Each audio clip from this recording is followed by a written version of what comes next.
Candidata, o seu tempo volta a contar a partir de agora mais 10 minutos. A senhora fez parte de um governo que tem sido criticado frequentemente por ter colocado na máquina administrativa muitos militantes do seu partido. Essa política prossegue? Olha, eu sempre digo uma coisa, viu, William? Eu acho que um governo é composto de políticos que pertencem à técnica. Vai prosseguir sempre. Eu vou prosseguir nesse critério. Vou escolher políticos com competência técnica. Aliás, eu sempre conto uma história.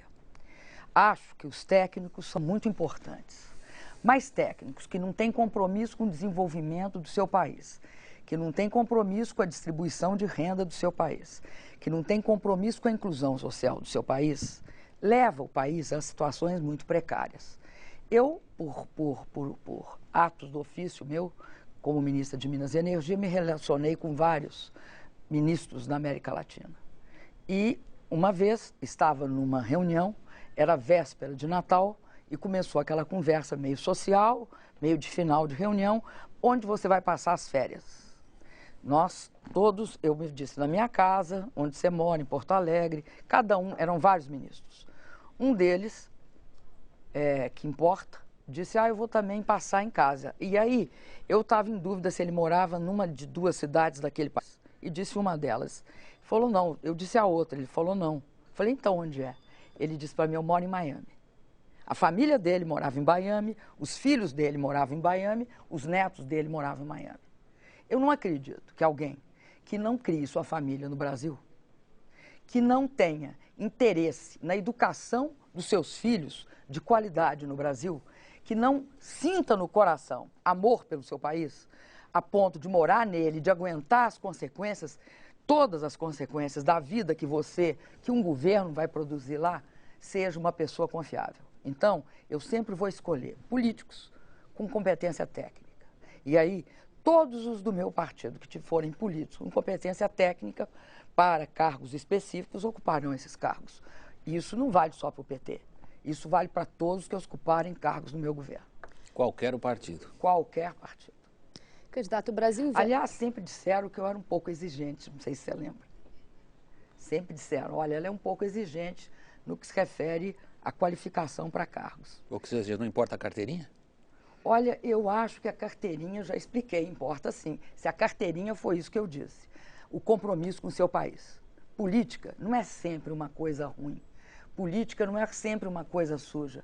A política pode ser responsável por transformar, como o presidente Lula fez nesses últimos 8 anos, um país que vivia na desigualdade, na estagnação e vivia também no desemprego, num país que está crescendo, que emprega 14 bilhões, quando o mundo está desempregando 30 milhões, e num país que tem de fato, hoje, um resultado social muito impressionante. Candidata, vamos mudar um pouco de assunto. O Brasil investe muito pouco em relação ao PIB e os investimentos dependem basicamente de Petrobras e setor privado. Por que o governo Lula não conseguiu investir?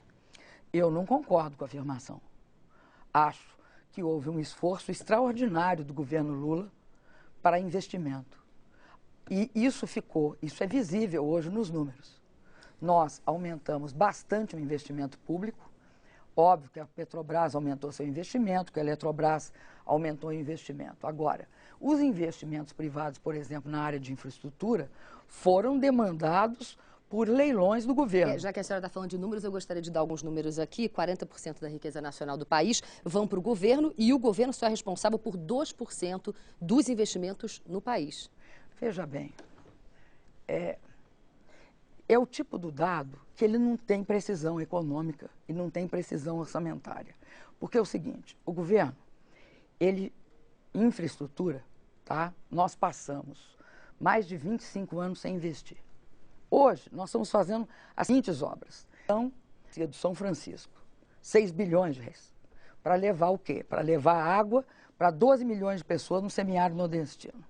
Acabamos com a história do racionamento de 8 meses que aconteceu no Brasil. Hoje, vocês não veem mais alguém dizendo que o Brasil corre risco de racionamento, porque não tem risco de racionamento. Você vê Jirau e Santo Antônio. vou te dar outro exemplo. A senhora está satisfeita, então, com os investimentos Não, no Brasil? Eu não. Eu sou uma pessoa que jamais vou ficar satisfeita.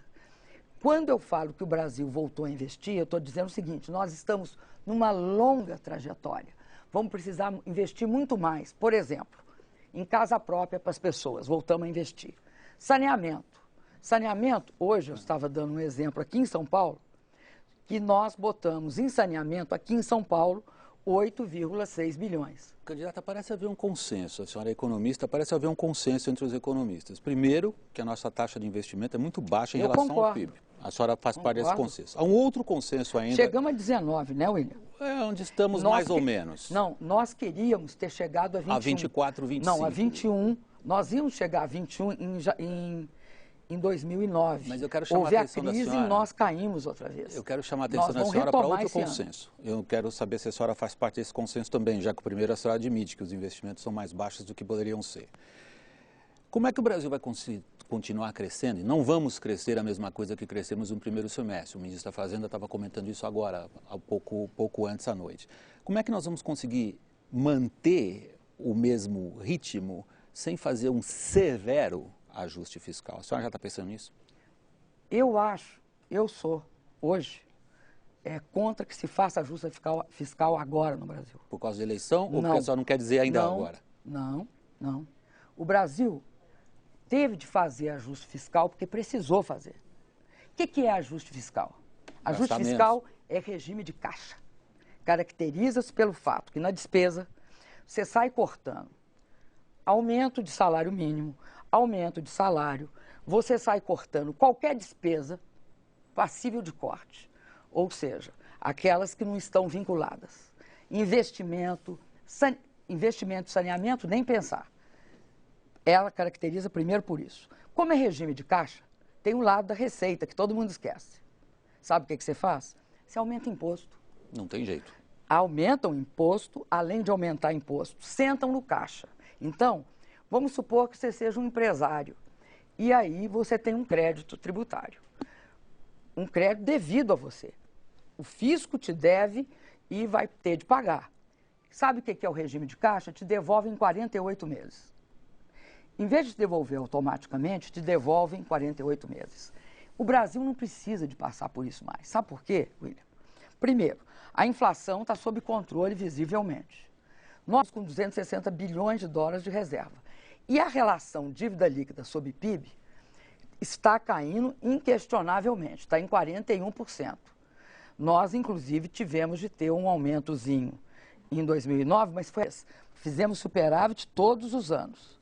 Então, o pessoal que está defendendo ajuste fiscal está errado. O que nós temos de defender é outra coisa. O Brasil tem de crescer e tem de controlar seus gastos. Não pode sair crescendo e gastando dinheiro a roldão.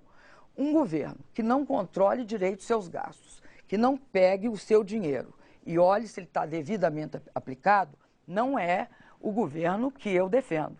Agora, defender ajuste no Brasil é um crime hoje. Candidata. Hoje, nós estamos na fase do investimento, do planejamento, do controle, né, e da fiscalização do gasto público, mas não estamos na fase do ajuste fiscal. Contas externas, elas estão piorando. Como é que a senhora pretende inverter esse quadro? Olha, nós estávamos falando há pouco na taxa de investimento. Eu sou a favor da taxa de investimento ser cada vez maior. Como o Brasil começou um processo de investimento virtuoso, nós estamos tendo um desequilíbrio devido a uma discrepância entre nós e o resto do mundo. Enquanto as exportações nossas não têm mercado, porque os Estados Unidos e a União Europeia, a OCDE toda, está com um problema sério de crise ainda. Nós temos mais 15 segundos. Né? Tá. Nós hoje somos mais importadores de bens de capital e bens intermediários, que eleva a taxa de investimento. Eu acredito que o Brasil está convergindo para taxas de juros internacionais, porque eu acredito que nós vamos reduzir a dívida. E aí o Brasil cresce. Candidata, muito obrigada pela presença da senhora aqui com a gente no Jornal da Globo. Obrigado. Amanhã a gente volta com mais um candidato à presidência da República, José Serra, do PSDB.